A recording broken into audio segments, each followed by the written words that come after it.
Hari ini saya akan share menurut saya kenapa harga saham Unilever akan naik. Let's go.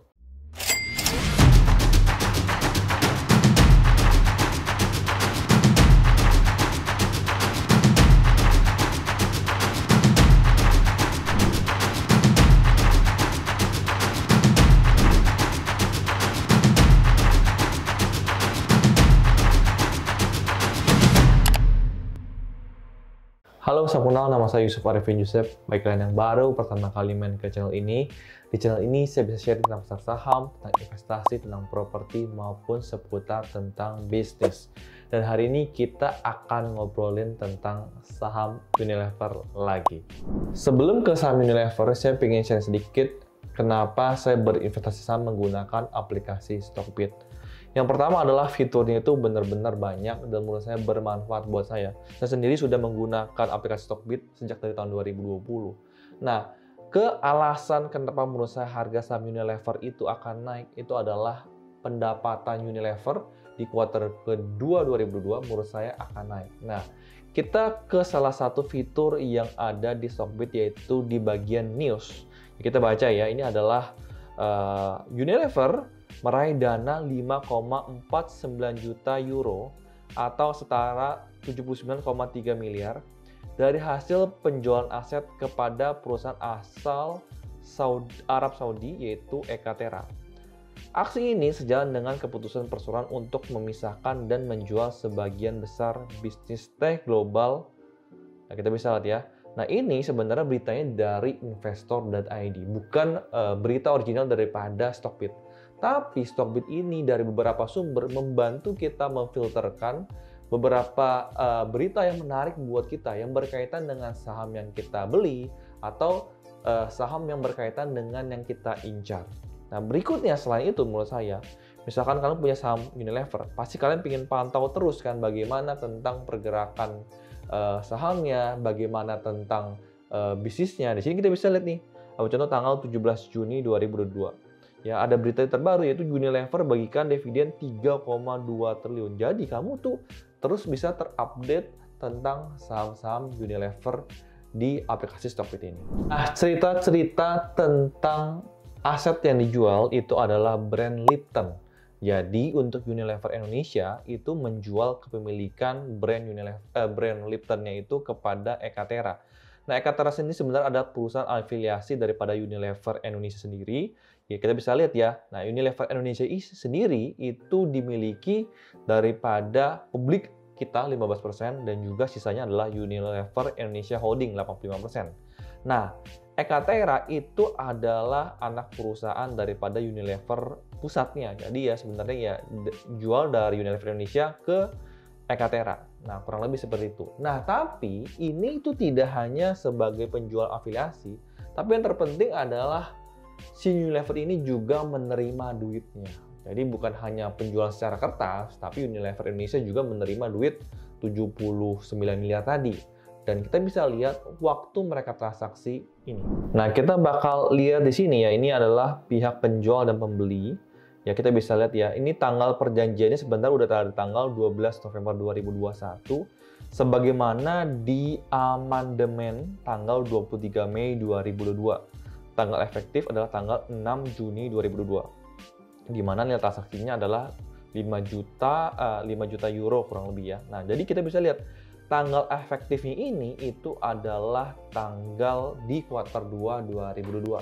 Di mana paling tidak di laporan laba rugi Unilever ini akan ada pendapatan senilai kurang lebih 79 miliar. Jadi laporan laba rugi Unilever ini akan bagus. Tentu secara neraca kita belum tahu apakah 79 miliar ini secara cash langsung masuk ke kas Unilever atau mungkin menjadi piutang, kita nggak tahu. Tapi secara laporan laba rugi itu sudah menjadi sebuah nilai plus buat Unilever. Nah, harapannya yaitu adalah laporan laba ruginya bagus, tentu harganya juga ikut naik.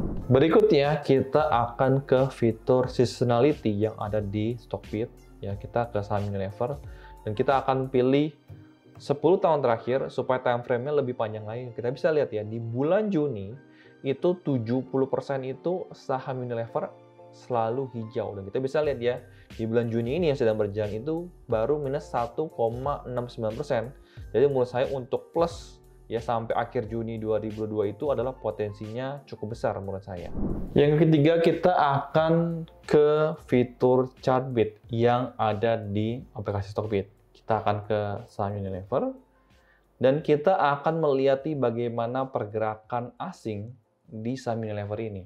Nah, tidak bisa dipungkiri kalau misalkan seperti saham Bank BCA, Bank BNI, Bank Mandiri, Bank BNI ya, saham PTBA, saham Telkom itu dibandari oleh asing. Nah, sama juga dengan Unilever seperti itu. Unilever bisa dari harga yang tinggi sekali ya, zaman dulu itu sekitar 8 ribuan bisa turun ke 3 ribuan, itu karena asing ya, kita bisa lihat ya, asing terus menjual kepemilikannya di saham Unilever ini. Dan tentu kita tahu, satu, harga saham Unilever itu juga mahal. Yang kedua itu adalah kinerja Unilever itu juga udah nggak sebagus dulu di saat tahun 2020, di saat tahun 2021. Cuman kita udah bisa melihat ya di tahun 2022 itu sudah ada tanda turnaround. Di kuartal pertama 2022 laporan keuangan Unilever itu sudah menunjukkan kinerja yang cukup bagus. Berikutnya kita juga bisa lihat nih, kurang lebih sekitar tanggal 9 Mei 2022 ya, asing ya mulai mengakumulasi lagi saham Unilever ini ya. Entah asing punya pendapat yang lain atau dia melihat potensi saham Unilever yang nanti ke depannya kinerja makin bagus, kita nggak tahu. Tapi nggak bisa dipungkiri, sekarang saham Unilever ini sudah mulai diakumulasi oleh asing lagi. Dan harapannya tentu setelah diakumulasi oleh asing, harganya ikut naik. Investasilah di perusahaan yang kamu kenal bisnisnya. Jangan dengerin kata saya, tapi silakan analisa kembali perusahaan Unilever ini. BTW, saya ingin share sedikit beberapa hal yang menarik yang mungkin kurang lebih sekitar setengah tahun ini yang saya dapat. Yang pertama, direktur utamanya Ibu Ira itu sendiri juga membeli saham Unilever di tahun 2022 ini. Kalau menurut saya dia tidak pede sebagai seorang direktur utama dan dia tahu potensi Unilever itu akan kedepannya akan bagus, ya dia nggak akan beli saham Unilever. Tentu dia udah tahu nih, Unilever ini akan mulai ada perubahan di tahun 2022, makanya dia juga menambah kepemilikan dia di saham Unilever ini. Yang kedua, kita tahu akhir-akhir ini karena perang Rusia dan Ukraina itu semua harga naik, termasuk harga barang yang dijual oleh Unilever. Kalian bisa lihat aja di supermarket, harga mereka juga sudah pada naik.